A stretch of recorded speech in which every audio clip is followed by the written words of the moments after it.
रायपुर की जनता के मन में आखिर क्या है वहां के बड़े मुद्दे। चर्चा चौराहा में ये जानने की कोशिश की हमारी संवाददाता अंकुश शर्मा ने। और मोदी जी हैं तो मुमकिन है कि मोदी जी के नेतृत्व में देश किस गतिशीलता के साथ में आगे बढ़ रहा है। तो इतना अच्छा विकास हो रहा है, हम आज आप देख ही रहे हैं। कांग्रेस पर हमको भरोसा नहीं है। की बार 400 पार। 5वें पायदान पर हम विश्व में आज खड़े हैं। खर्चे बढ़े हैं, इनकम बढ़ी है। मोदी जी के लिए हिंदू मुस्लिम सब एक समान है। मोदी सरकार है वो बहुत अच्छे तरीके से काम कर रही है।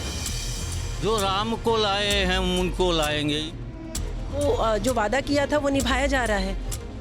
देश में लोकतंत्र का पर्व चल रहा है और पूरे देश में अलग अलग राजनीतिक दल अपने अपने प्रचार प्रसार में जुटे हुए हैं।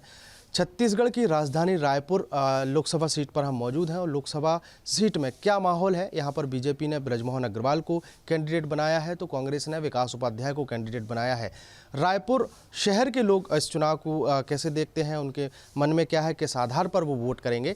ये हम सफायर ग्रीन कॉलोनी में पहुँचे हुए हैं और सबसे पहले तो आपको उस जगह के दिखाते हैं कि यहाँ पर प्रभु श्री राम का मंदिर है और इस प्रभु श्री राम के मंदिर में सुबह हो या शाम हो सभी लोग यहाँ पर हाजिरी लगाने पहुँचते हैं, दर्शन करने पहुँचते हैं और यहाँ से दिन की शुरुआत होती है।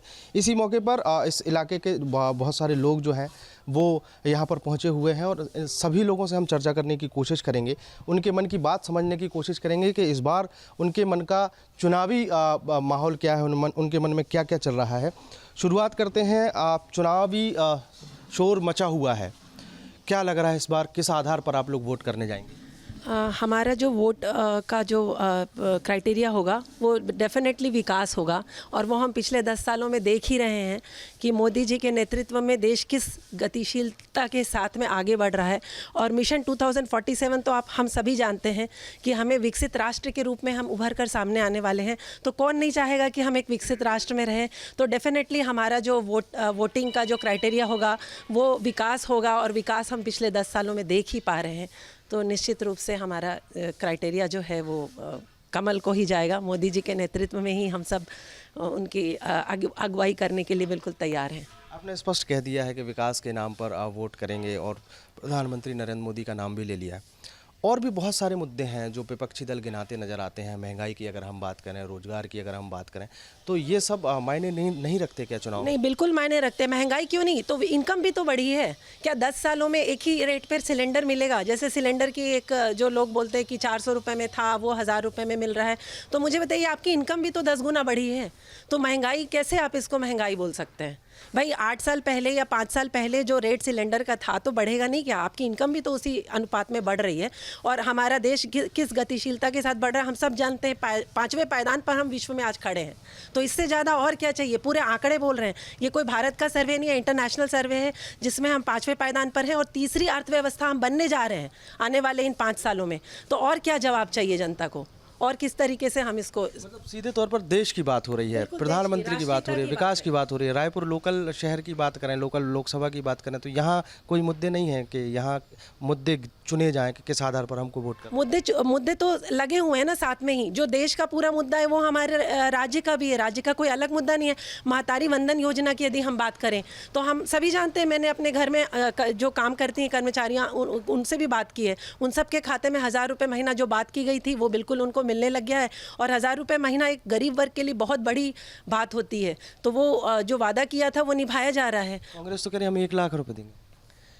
मुझे नहीं लगता कि 1 लाख रुपए देना संभव होगा। आज जो हम प्राइवेट जो सेक्टर में काम करते हैं, अपनी कंपनीज चलाते हैं, वो सिंपल झाड़ू पोछा करने वाले को 8-10 हज़ार रुपये महीना नहीं दे पाते जो 8-10 घरों में काम करते हैं। तो कैसे 1 लाख रुपये महीना दिया जा सकता है? मुझे नहीं लगता कि ये व्यवहारिक है।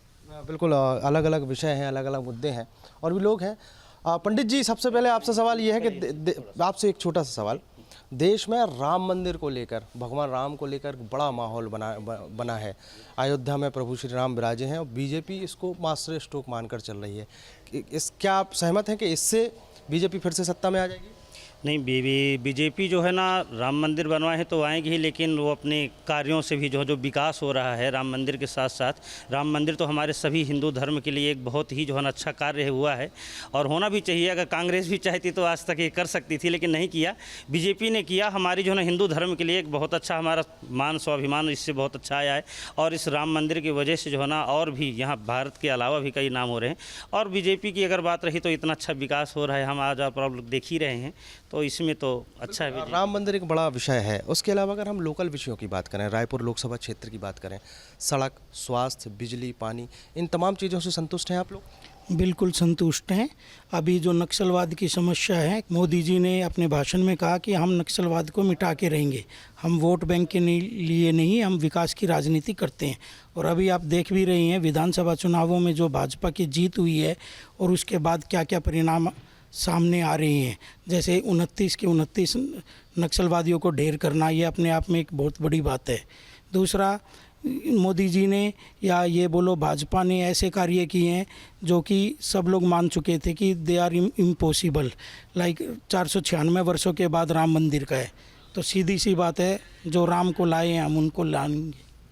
जो राम को लाए हम उनको लाएंगे। क्या लोकल के विषय मायने नहीं रखते? क्योंकि बहुत सारे ऐसे विषय हैं, अगर हम स्वास्थ्य की बात कर लें, शिक्षा की बात कर लें, बेरोजगारी की बात कर लें, इन पर बात नहीं होती। जब लोकसभा का चुनाव आता है तो इसको देश का चुनाव कह के सीधे तौर पर विकास से जोड़ दिया जाता है। देखिए, मैं जी के भटनागर हूँ। 2 इलेक्शन होते हैं, एक लोकसभा होता है, एक विधानसभा होता है।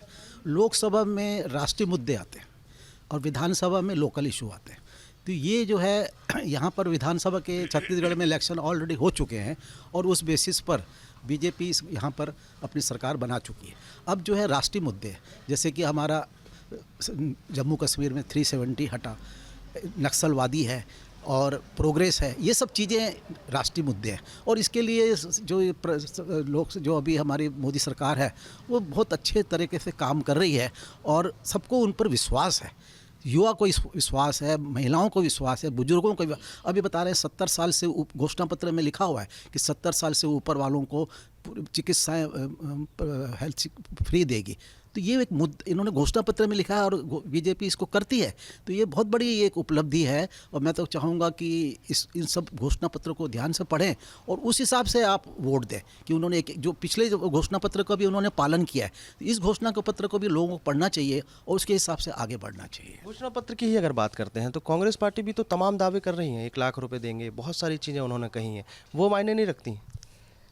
देखिए, बीजेपी ने महतारी योजना का जो किया, मतलब सत्ता में आते 1 महीना के अंदर ही उसका कार्यान्वित किया। और बीजेपी आज कांग्रेस ने कुछ भी आपको घोषणा पत्र में लाती है वो केवल लटकाती है, भटकाती है लोगों को, वो कार्यान्वित नहीं करती उसको। तो इसीलिए कांग्रेस पर हमको भरोसा नहीं है। कांग्रेस पर भरोसा नहीं, लेकिन अगर कुछ ही समय पहले की बात करें, विधानसभा चुनाव के ठीक पहले कांग्रेस की सरकार रही है छत्तीसगढ़ में, तमाम योजनाएं उन्होंने चलाई। किसानों को बोनस देने की बात कहें या फिर धान का समर्थन मूल्य सबसे ज़्यादा देने की शुरुआत जो है वो छत्तीसगढ़ से होती है। उसके बाद भी बोल रहे हैं आप भरोसा नहीं है। वो मतलब इसमें करप्शन ज़्यादा होती है, उनका जो घोषणा पत्र में करप्शन ज़्यादा होता है। वो लोगों देने में कुछ लोगों को देते हैं और बाकी जो है करप्शन में ज़्यादा उनका ध्यान रहता है। आप क्या सोचते हैं इस चुनाव के बारे में? इस चुनाव में बीजेपी आ रही है और मोदी जी हैं तो मुमकिन है। देश की अखंडता और प्रभुता को बचाने के लिए मोदी जी का आना बहुत ज़रूरी है और इस देश में बीजेपी का शासन होना बहुत ज़रूरी है। अब एक तरफा जा रहा है, सब लोग सिर्फ मोदी और बीजेपी कर रहे हैं, तो मतलब स्पष्ट तौर पर कहा जाए कि क्या आप लोग सब बीजेपी से जुड़े हुए लोग हैं या फिर काम से प्रभावित हैं? हम लोग बीजेपी से जुड़े हुए कतई नहीं थे, हम हिंदुत्व से जुड़े हुए हैं और जो हिंदुत्व की रक्षा करेगा हम उनके साथ हैं। अगर आज मोदी जी हिंदुत्व से पीछे हट जाए तो सबसे पहले बंदा मैं हूँगा, वो बीजेपी को छोड़ दूँगा। ना मोदी जी छोड़ेंगे हिंदुत्व को, ना हम मोदी जी को छोड़ेंगे। इसीलिए बोलते हैं अब की बार 400 पार। तो अब की बार 400 पार, तो ये तो बीजेपी का नारा है। आप किस आधार पर इस बार वोट करने जाएंगे? जो राम को लाए हैं हम उनको लाएंगे, यही हमारा नारा है। जो राम को लाए हैं हम उनको लाएंगे। और महिलाओं से हम समझने की कोशिश करेंगे। आप घर की वित्त मंत्री होती हैं, किचन आपको संभालना है, तो किचन की सारी चीज़ें परेशान नहीं करेंगी जब वोट डालते समय आप जाएंगी तो? महंगाई है, सिलेंडर है, राशन है, तेल है।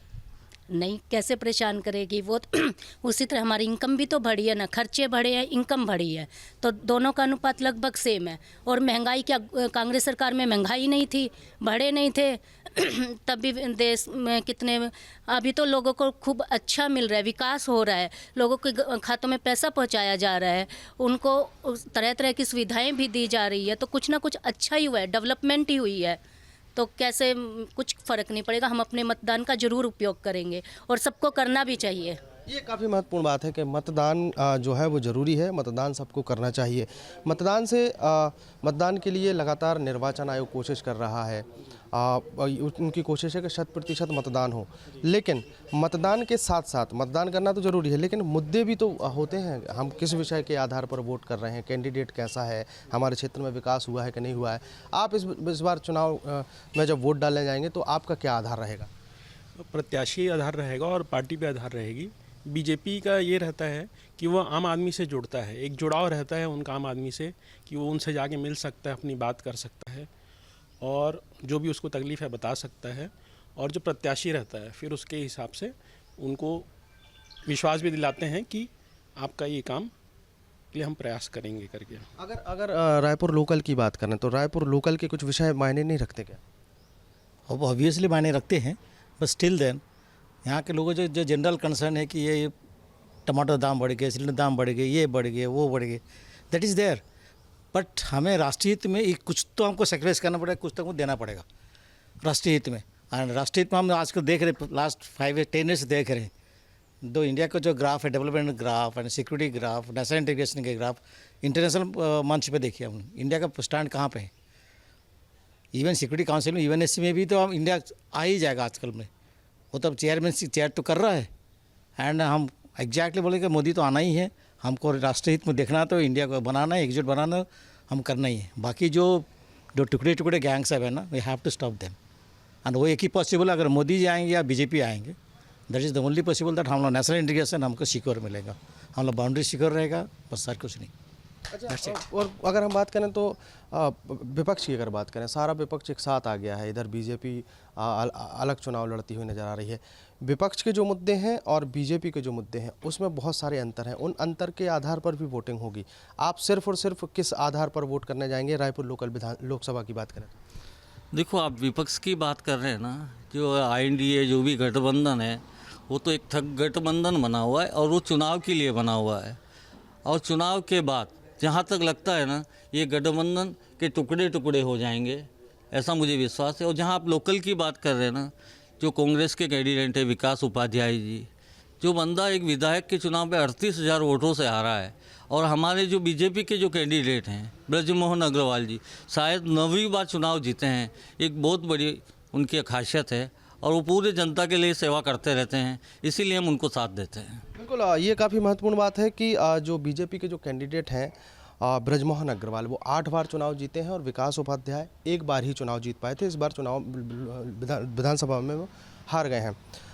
युवाओं की अगर बात करें तो युवा क्या सोचता है इस बार मतदान को लेकर? इश्यूज़ तो कोई भी गवर्नमेंट आए सेम रहना ही है, अपोजिशन वाले इश्यूज़ क्रिएट करते रहेंगे। देखना यही है कि वर्थ कौन है। जितने भी इश्यूज़ हैं, महंगाई, बेरोज़गारी, या ये जो भी अपोजिशन में रहेगा यही उठाते रहेगा, लेकिन जो प्राइम मिनिस्टर कहीं हमें बाहर जाके रिप्रेजेंट करेगा तो हमें प्राउड फील होना चाहिए। और सामने वाले पार्टी में जो अपोजिशन वाले हैं अभी, उसमें उनको खुद को नहीं पता है कि कौन हमें रिप्रेजेंट करेगा। लोकल छत्तीसगढ़ की अगर बात करें तो नक्सलवाद प्रभावित क्षेत्र है छत्तीसगढ़। अभी हाल ही में एक बड़ा इशू हुआ था, जो सुरक्षा जवान हैं उन्होंने एक बड़ी सफलता हासिल की है। ये मुद्दा इस चुनाव में हावी रहेगा क्या? बिल्कुल रहेगा। इतने स्ट्रिक्ट एक्शंस इसके पहले कभी नहीं हुए हैं। जो अभी कुछ दिन पहले ही एक्शन लिया गया था, ये कांग्रेस गवर्नमेंट के टाइम पे कभी भी नहीं हो पा रहा था। नक्सलवाद को लेकर बात होती है, देश के मुद्दों को लेकर बात होती है, रायपुर लोकल लोकसभा की बात होती है, महिलाओं की बात होगी, पुरुषों की बात होगी। विषय जो है घूम फिर कर वहीं आते हैं कि मतदान जब होगा उस टाइम ऐसा तो नहीं है कि मन में सोच के गए हैं कि हमको इस पार्टी में देना और उधर फिर बदलाव हो गया। सबसे पहली बात तो कांग्रेस चाहे कितनी भी लुभावना दे ले, कुछ भी कर ले, आना तो मोदी सरकार ही है, क्योंकि पूरा भारत देख रहा है कि कितना विकास हो रहा है, कितनी प्रगति हो रही है, चाहे युवा क्षेत्र हो, चाहे महिलाओं का क्षेत्र हो, चाहे हमारे आर्मी का क्षेत्र हो। कहाँ कहाँ नहीं गए मोदी जी, समुद्र के अंदर भी गए हैं, आकाश में भी गए हैं, सब जगह गए हैं, हर लोकल लोगों से वो मिलते हैं। क्या कांग्रेस ने कभी ये सब किया है? कांग्रेस ने किया है सिर्फ उनकी एक कौम को लेके, वो एक ही कौम को लेके बढ़ावा करते हैं, एक ही कौम को लेके वो आगे बढ़ते हैं।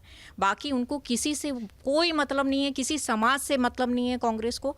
भाजपा का ये है, वो हर समाज को लेके चल रहे हैं, हर धर्म को लेके चल रहे हैं, वो किसी को रोक नहीं रहे हैं किसी की प्रगति में। क्या महतारी वंदन क्या उस पर्टिकुलर कौम को नहीं मिल रही है? वहाँ की औरतों को नहीं मिल रहा है? सभी को मिल रहा है। ऐसा कोई नहीं है जिसको वो पेमेंट नहीं गया है।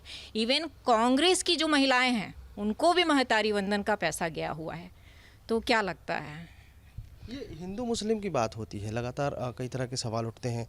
कहा जाता है कि राजनीति में जो है सांप्रदायिकता हावी होती हुई दिखाई दे रही है। हिंदू और मुस्लिम की बात आप लोग सोचते हैं जब मतदान करने जाते हैं? हिंदू मुस्लिम को क्या है, कांग्रेसियों और विपक्षी दलों ने अधिक फैला दिया है। आज देखिए 3 तलाक को हटा के जो तलाक वाला जो मामला था मुस्लिमों में, महिलाएं इतने परेशान थी कि सिर्फ मोदी जी ने उसको हटा के उन लोगों को एक सुकून दिया है। आज मुस्लिम महिलाएं भी तलाक का जो मुद्दा जो हटा है उससे मोदी जी के प्रति उनकी विश्वसनीयता बढ़ी है। तो ये कोई मुस्लिम और हिंदू का मुद्दा नहीं है। और मुस्लिम को यानी कि अभी सिर्फ कांग्रेस ने ही बढ़ावा दी है, मोदी जी के लिए हिंदू मुस्लिम सब एक समान हैं। 370 कितना मायने रखेगा इस चुनाव में? 370 बहुत मायने रखेगा इस बार। और मतलब जो कश्मीर था पूरे भारत के लिए एक सिरदर्द था। और कश्मीर के जो आतंकवादी थे पूरे भारत में फैले हुए थे और कहीं भी बम ब्लास्ट होता था। और ये 2014 के बाद हमने कहीं कश्मीर छोड़ के भारत में कहीं भी बम ब्लास्ट का सुना नहीं। और पहले तो लगे ये नहीं छूना है, उसको नहीं छूना है, रोड पे जाते समय कुछ पड़ा है तो डर सा माहौल रहता था, वो माहौल नहीं है। और 370 हटने के बाद सब लोग कश्मीर जा रहे हैं, बड़े खुश, जो आ रहे हैं बड़े खुश हैं और बहुत अच्छे लग रहा है और सभी को। तो 370 भी माने रखेगा। आप लोग हाई सोसाइटी में रहते हैं, बहुत सारे लोग आपसे मिलते हैं, आप सामाजिक काम भी करते हैं। लोगों में क्या माहौल लगता है इस बार चुनाव को लेकर? देखो ऐसा है कि सभी व्यक्ति विकास चाहते हैं। हम लोग घर में भी जब रहते हैं तो घर का भी विकास चाहते हैं, समाज का विकास चाहते हैं। और ये जो विकास जो है चारों तरफ नज़र आ रहा है, चारों तरफ से नज़र आ रहा है। आप देखिए कि इन्होंने सामाजिक मुद्दे, आर्थिक मुद्दे, जितने भी इंटरनेशनल मुद्दे, सभी विषयों पर, एक विषय पर नहीं सभी मुद्दों पर काम किया। और वही एक हर एक आदमी को विश्वास है कि अगले 5 साल जो है मोदी सरकार यदि आएगी तो देश का नक्शा अभी बदल चुका है। खुद बोला इन्होंने, ट्रेलर है, एक अगला 5 साल इससे बहुत ज़्यादा प्रगति होगी। हम सब आशावादी है इसके लिए। प्रगति की बात होती है, रायपुर लोकसभा प्रगति पर है अभी तो। हाँ, अभी तो it is being seen that वो तो प्रगति पर है। मैं एक चीज़ बता रहा हूँ आपको, माने विदाउट एनी फियर। अब आर्टिकल 370 जो हटाया गया, डू यू नो दैट कितना मेहनत करनी पड़ी बीजेपी गवर्नमेंट को, कितने अंदर तक जाना पड़ा। सेक्शन F को उन लोगों ने, कांग्रेस गवर्नमेंट जो 40 साल में जो सेक्शन F जो लेजिस्लेटिव असेंबली इसको कन्वर्ट कर सकेगा उसको छुपाया गया था। वो नेशनल गैजेटेड जो है वो छुपाया गया था। तब तक वो जो अगर नहीं निकलती शायद 370 हट नहीं सकती। वो निकला बाहर। कौन निकाला? बीजेपी गवर्नमेंट ने। निकालने के बाद इसको क्या कॉन्स्टिट्यूशन पार्लियामेंट को पावर है, then did it. Hats off to BJP government and Modi, उनका इनिशिएशन बिना 370 हट नहीं सकता। And this is the complete pure बोलते इज द चाल ऑफ हमारा कांग्रेस गवर्नमेंट है जो कि हमको इस तरह का डिवाइड एंड रूल में रखा। वो सिंपली फॉलो किया ब्रिटिश रूल जो डिवाइड एंड रूल। कांग्रेस को रखेंगे, हमेशा लड़ाई करते रहेंगे, पाकिस्तान को उनको प्रमोट करते रहेंगे इस तरह। And without BJP and Modi it is मैंने एब्सोल्यूट इम्पॉसिबल द 370 हट सकती थी। इसलिए मोदी गवर्नमेंट, मोदी तो अभी आना ही चाहिए अभी। That's it. एक तरफा बातचीत हो रही है, हिंदू मुस्लिम की बात नहीं हो रही। दिस फैक्ट एक तरफा क्यों हो जाएगी? आप सच को सच बोलने डरते क्यों? वाई एक तरफा? Such is such, fact is fact. आप इसे एक तरफा नहीं बोल सकते। एक तरफ थी 70 साल तक कांग्रेस गवर्नमेंट के, तो कोई सवाल क्यों नहीं उठाया भाई? सच में गवर्नमेंट क्यों नहीं उठाई 370 हटाने की? क्यों? उनका फेवर में थी, उनका प्रॉक्सी वॉर चलता था, उनका पॉकेटें भरती थी। आज एक तरफा, दिस नॉट एक तरफा, दिस राष्ट्रीय हित में सर्वोपरि है। आप कुछ भी बोलिए, आप राष्ट्रीय हित सर्वोपरि हमारा। राष्ट्रीय हित सर्वोपरि है। हिंदू मुस्लिम की बात होती है, राम मंदिर का मुद्दा जो है पूरे देश में चल रहा है और शुरुआत में मैंने आपसे सवाल भी किया था। हिंदू मुस्लिम को लेकर इस बार मतदान में करने जब आप जाएंगे तो वो जहन में रहेगा कि हाँ भाई पंडितों के लिए, पुजारियों के लिए ठीक है या कांग्रेस सरकार ठीक थी? नहीं, हम पंडितों के लिए, पुजारियों के लिए अपनी पर्सनल सोच से तो थोड़ा सा दूर जो है ना, देश हित के बारे में सोचेंगे ज़्यादा। और अगर आज हिंदू मुस्लिम की बात किया जाए तो हम मुस्लिमों से हम जो है ना, कोई हमारा विरोध नहीं है। क्या अब्दुल कलाम को कोई हिंदू ने जो है ना प्यार नहीं किया था? कितना प्यार किए थे। जितना मेरे को लग रहा है मुस्लिमों में अगर अब्दुल कलाम जी को अगर प्यार किए होंगे उतना इवेंट जो है ना मेरे को तो नहीं लगता। तो अगर कोई विरोध होता तो आज बीजेपी जो है ना, आज अब्दुल कलाम जी को राष्ट्रपति नहीं बनाते। तो हमारा मुस्लिमों से नहीं है, बस उनकी सोच, उनके जो कार्य है ना, वो जो उनकी मानसिकता, कुछ लोगों के हैं, सबके नहीं। सबके नहीं है। जो नहीं है उसका स्वागत है। क्या बीजेपी में मुस्लिम नहीं है? बहुत हैं, और उनका स्वागत भी है, उनका सम्मान भी है। लेकिन ज़्यादा करके जो है ना, हिंदुओं के विरोध में बोलना, हिंदुओं की मूर्तियों से, हिंदुओं के मंदिरों से जो इनकी जो एक दोष भावना है, हमारा उनसे विरोध है, मुस्लिमों से नहीं है। इंसानियत से कोई विरोध है ही नहीं है। अगर ऐसा होता तो कोई अब्दुल कलाम जी को प्यार नहीं करता। रायपुर लोकसभा क्षेत्र के लोगों से हमने जब बातचीत की और बातचीत के दौरान बहुत सारी चीज़ें निकल कर सामने आई हैं और बहुत सारी चीज़ों के बीच एक बात मुख्य रूप से निकल कर आ रही है कि विकास के आधार पर मतदान होगा। और विकास जो है यहाँ के लोगों को सिर्फ मोदी में दिखता है। रायपुर लोकल जो लोकसभा है उसको लेकर तो बात होती है, लेकिन बहुत कम स्तर पर। विकास पर, राम मंदिर पर और कुल मिलाकर आने वाले समय में जो विजन 2047 है उसके आधार पर लोग यहाँ से वोट करने पहुँचेंगे। वीडियो जर्नलिस्ट प्रमोद देवांगन के साथ अंकुश शर्मा, न्यूज स्टेट मध्य प्रदेश, छत्तीसगढ़।